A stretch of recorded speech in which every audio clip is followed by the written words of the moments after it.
Everyone, welcome back to the channel. So आज हम leet code contest 243 की problem discuss करने जा रहे हैं। So the problem is check if word equal summation of two words. So ये तो इजी प्रॉब्लम थी। तो इसमें हमें क्या करना है कि इसमें हमें फर्स्ट वर्ड दिया है, एक स्ट्रिंग दी हुई है, और एक सेकेंड वर्ड दिया है, स्ट्रिंग दी हुई है, और एक टारगेट वर्ड दिया हुआ है, वो भी स्ट्रिंग है। बेसिकली इसमें करना क्या है कि जो हर लेटर है वो एक डिजिट को कॉरस्पॉन्ड करता है।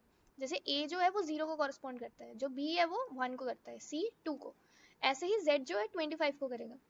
तो हमें क्या करना है कि हर जो लेटर है उसके कॉरस्पॉन्डिंग हमने उसका डिजिट लिख लेना है और एक स्ट्रिंग बना लेनी है, और फिर वो स्ट्रिंग को हमने उसके कॉरस्पॉन्डिंग इंटीजर निकाल लेना है। जैसे 0 to 1 21 होगा। सिमिलरली सी बी ए लेंगे तो सी का 2 आ जाएगा, बी का 1 आ जाएगा, ए का 0, सो ये 210 बन जाएगा। फिर हमने फर्स्ट वर्ड का सेकेंड वर्ड का इंटीजर निकाल लिया। फिर अगर इन दोनों का समेशन करें 21 प्लस 210, अगर इनका समेशन करें तो अगर हमारे पास टारगेट वर्ड का जो इंटीजर बना है वो आता है तो हमने ट्रू रिटर्न कर देना है। चलो देखते हैं। तो जैसे हमें क्या दिया हुआ है, हमें एक ये वाली इनपुट दी हुई है ACB। तो अगर हम इसका स्ट्रिंग बनाएं तो ए को, ए जो है वो 0 को कॉरस्पॉन्ड करता है, ए की जगह 0 आ जाएगा, सी की जगह 2 आ जाएगा, और बी की जगह 1 आ जाएगा। सो ये बन गया 0 to 1। सो ये जो स्ट्रिंग है अगर इसको हम इंटीजर में कन्वर्ट कर दें तो ये बन जाएगी 21।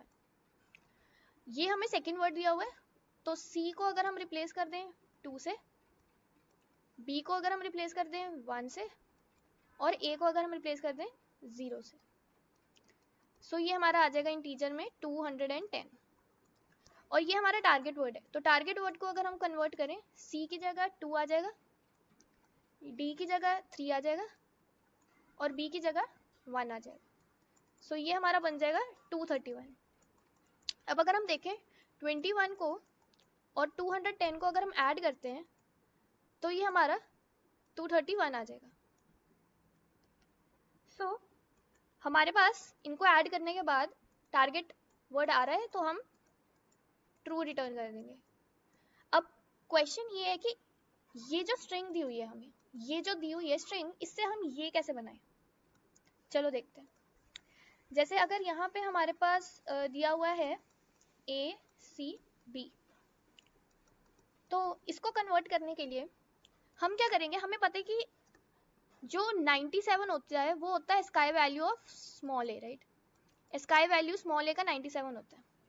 तो जो भी यहाँ पे पड़ा है, जो भी यहाँ पे पड़ा है, जो भी लेटर है, उसकी स्काई वैल्यू में से अगर हम 97 माइनस कर देंगे तो हमारे पास उसका कॉरस्पॉन्डिंग डिजिट आ जाएगा।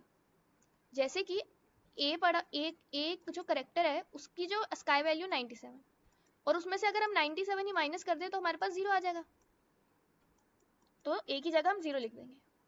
सिमिलरली सी की जो भी स्काई वैल्यू होगी उसमें से अगर हम 97 माइनस कर दें तो सी की जो स्काई वैल्यू होती है वो होती है 99। तो 99 माइनस 97 ये हमें दे देगा 2, और 2 हम सी की जगह लिख देंगे। तो सेम सी की 2 है। तो क्या कर रहे हैं हम जो भी हमारा करेक्टर है, हम उसमें से बस 97 माइनस कर रहे हैं, तो ये हमें दे देगा जो भी कॉरस्पॉन्डिंग डिजिट है। और फिर बाद में जो हमारी स्ट्रिंग बनेगी, जैसे 0, इसकी ACB की बनेगी 0 to 1, जो भी इसकी स्ट्रिंग बनेगी इसको बस हम इंटीजर में बदल देंगे। सो स्ट्रिंग टू इंटीजर कर देंगे 0 to 1, और वो हम 21 हमारे पास आ जाएगा। तो कोड में देखते हैं कैसे करना है। कोड पाइथन में है, so let's see the code. So सबसे पहले तो हमें जो 3 स्ट्रिंग्स बनानी होंगी ना, एक स्ट्रिंग होगी जो फर्स्ट वर्ड की बनेगी ये वाली, एक ये वाली, और एक ये वाली, 3 बनेंगी। तो 3 एम्प्टी स्ट्रिंग्स ले ली, S1 S2 और S3, और पहले वर्ड पे जाएंगे।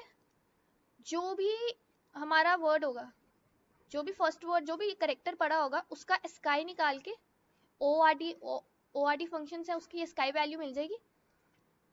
वो स्काई वैल्यू निकाल कर उसमें से 97 माइनस कर देंगे, जैसे यहाँ पे हम कर रहे थे।